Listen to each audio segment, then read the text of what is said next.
আর ৫টা দিনের মতোই বড় বোনের সাথে স্কুলে যাওয়ার কথা ছিল রামিসার, কিন্তু ফুটফুটে এই ছোট্ট মেয়েটিকে খুঁজে পাচ্ছিলেন না তার মা। সময় গড়ায় আর উৎকণ্ঠা বাড়ে। ঘরের ভেতর, বারান্দা, সিঁড়ি সব জায়গায় খোঁজা শুরু হয়। পরে ভবনের অন্য বাসিন্দারাও যোগ দেন সেই খোঁজে।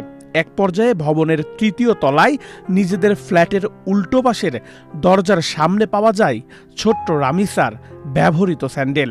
তখনই সন্দেহ আরও ঘনীভূত হয়। ভেতরে থাকা লোকজনকে দরজা খুলতে বলা হলেও দীর্ঘ সময় কোনো সাড়া পাওয়া যাচ্ছিল না।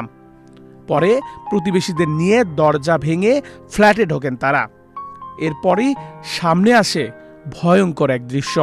ফ্ল্যাটের বাসিন্দা সোহেল রানার কক্ষের চারিদিকে রক্ত ছড়িয়ে ছিটিয়ে আছে। রক্তের উৎস খুঁজতে গিয়ে দেখা যায় খাটের নিচে থেকে মাথা ছাড়া একটা ছোট্ট মেয়ের লাশ অসহায়ভাবে পড়ে আছে। তবে রামিসার শরীর পেলেও কাটা মাথা তখনও খুঁজে পাওয়া যাচ্ছিল না। তারপর ছোট্ট রামিসার মাথা খুঁজতে রুমের চারিদিকে তল্লাশি চালানো হয়। রুমে না পেয়ে এরপর যায় বাথরুমে। সেখানেই রক্তে ভেজা রামিসার কাটা মাথা পাওয়া যায়। গত ১৯ মে মঙ্গলবার সকাল 10:30টার দিকে রাজধানীর পল্লবী এলাকায় এ ঘটনা ঘটে। নিহত রামিসা পপুলার স্কুলের ২য় শ্রেণীর শিক্ষার্থী ছিলেন। পুলিশের ভাষ্য অনুযায়ী রামিসার মা যখন দরজায় নক করছিলেন তখন ফ্ল্যাটের ভেতরেই হত্যাকাণ্ড সংঘটিত হচ্ছিল। মূল আসামি জাকিরকে পালানোর সুযোগ করে দিতেই স্বপ্না দীর্ঘ সময় দরজা খোলেননি। জাকির পালিয়ে যাওয়ার বিষয়টি নিশ্চিত হওয়ার পরই তিনি দরজা খোলেন। ঘটনাস্থল থেকে তাৎক্ষণিকভাবে জিজ্ঞাসাবাদের জন্য স্বপ্নাকে আটক করে পুলিশ। রামিসার পরিবার ওই ভবনে প্রায় ১৭ বছর ধরে বসবাস করলেও অভিযুক্ত দম্পতি মাত্র ২ মাস আগে বিপরীত পাশের ফ্ল্যাটে ভাড়ায় ওঠেন। পুলিশের কাছে স্বপ্না জানিয়েছেন তার স্বামী জাকির বিকৃত যৌন লালসা পছন্দ করত। তার সাথেও এমন পাশবিক নির্যাতন করেছে।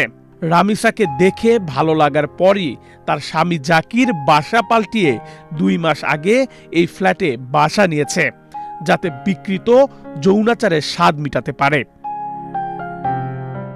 জাকিরের স্ত্রী স্বপ্নার ভাষ্যমতে ছোট রামিসাকে টেনে হিচড়ে রুমে আনার পর তার স্বামী রামিসাকে ধর্ষণ করার চেষ্টা চালায়।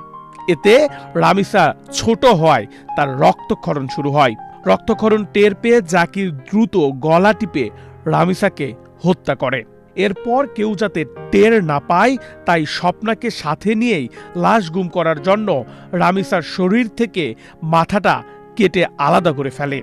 জাকিরের পরিকল্পনা ছিল মাথাটাকে এক জায়গায় ফেলবে এবং শরীরটাকে অন্য জায়গায় ফেলবে, যাতে কেউ লাশ চিনতে না পারে। কিন্তু তার আগেই রামিসার মা দরজার সামনে চলে আসায় সেটার সম্ভব হয়নি। জাকিরও ততক্ষণে জানালা কেটে পালিয়ে গিয়েছে, আর তাকে পালাতে সাহায্য করেছে তার স্ত্রী স্বপ্না।